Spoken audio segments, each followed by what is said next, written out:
नमस्कार, स्वागत है आप सभी का हमारे खास पॉडकास्ट समुद्र मंथन एक अद्भुत कथा में। मैं हूं दीपक और मेरे साथ हैं अनुष्का।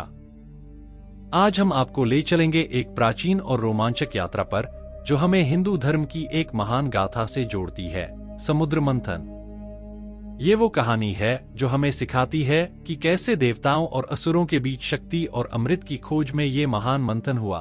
तो अनुष्का, चलिए सबसे पहले शुरुआत करते हैं इस प्रश्न से कि आखिर समुद्र मंथन की जरूरत क्यों पड़ी थी? बिल्कुल दीपक जी, समुद्र मंथन की कथा हमें बताती है कि उस समय देवताओं की शक्ति कमजोर हो चुकी थी और असुरों का वर्चस्व बढ़ता जा रहा था। इंद्र सहित सभी देवता विष्णु भगवान के पास सहायता मांगने गए।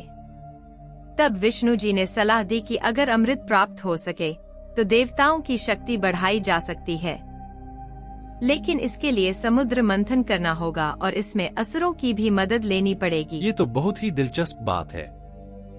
तो फिर असुरों ने इसमें सहयोग क्यों किया? क्योंकि उन्हें भी अमृत की लालसा थी। विष्णु जी ने उन्हें ये विश्वास दिलाया कि मंथन के फलस्वरूप उन्हें भी अमृत का हिस्सा मिलेगा। इसी आशा में असुरों ने देवताओं के साथ मिलकर समुद्र मंथन का संकल्प लिया। लेकिन असली योजना यह थी कि अमृत केवल देवताओं को ही मिले। वाह, ये तो बड़ी रोचक चाल थी। तो फिर समुद्र मंथन की प्रक्रिया कैसी थी? इसमें किन किन चीजों की जरूरत पड़ी? बहुत अच्छा प्रश्न।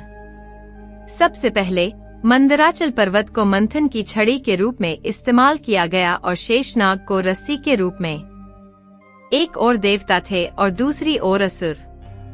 मंथन के समय खुद भगवान विष्णु कच्छप कछुआ अवतार में समुद्र के तल पर इस पर्वत को संभालने के लिए मौजूद थे। यह सब सुनकर तो मानो रोमांच हो रहा है। तो अनुष्का जी, मंथन के दौरान क्या क्या चीजें समुद्र से प्रकट हुईं? बहुत सी अद्भुत चीजें। सबसे पहले हलाहल विष निकला जो अत्यंत घातक था। देवताओं और असुरों में खलबली मच गई कि इसका क्या किया जाए। तब भगवान शिव ने इस विष को पीकर इसे अपने कंठ में रोक लिया, जिससे उनका कंठ नीला हो गया और वे नीलकंठ कहलाए। यह तो बहुत त्याग की बात है। शिव जी के इस बलिदान के बिना तो सभी का विनाश निश्चित था। फिर आगे क्या क्या निकला? इसके बाद बहुत सी चीजें निकली। कामधेनु गाय जो सभी इच्छाएं पूरी कर सकती थी, उच्चैश्रवा नामक दिव्य अश्व और रत्न जैसे कौस्तुभ मणि जो विष्णु जी ने अपने कंठ में धारण की। इसके अलावा देवी लक्ष्मी भी समुद्र मंथन से प्रकट हुई और विष्णु जी को वर के रूप में प्राप्त हुई। और फिर अंत में क्या अमृत मिला? जी हाँ, काफी संघर्षों के बाद आखिरकार अमृत कलश प्राप्त हुआ, परंतु असुरों ने उसे अपने अधिकार में लेने का प्रयास किया। तभी भगवान विष्णु ने मोहिनी का रूप धारण कर असुरों को मुंह में डाल दिया और चालाकी से अमृत देवताओं को पिला दिया। ये सुनकर तो एक अद्भुत कथा का एहसास होता है। ये सिर्फ एक कहानी नहीं, बल्कि कई शिक्षाएं भी देती है। देवता और असुर दोनों ने एक साथ मिलकर काम किया, लेकिन उद्देश्य भिन्न थे। अंततः अच्छाई की विजय हुई। धन्यवाद अनुष्का जी इस अद्भुत जानकारी के लिए। बिल्कुल सही कहा दीपक जी।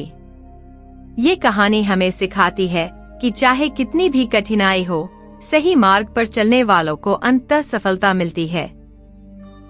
दोस्तों, आशा है कि आपको भी समुद्र मंथन की ये कहानी प्रेरणा देगी और नई सीख देगी। तो दोस्तों, इस पॉडकास्ट को यहीं समाप्त करते हैं। अगर आपको ये कहानी पसंद आई हो तो कृपया हमें फॉलो करें और अपना फीडबैक जरूर दें। अगले एपिसोड में फिर मिलेंगे एक नई कहानी के साथ। तब तक के लिए नमस्कार।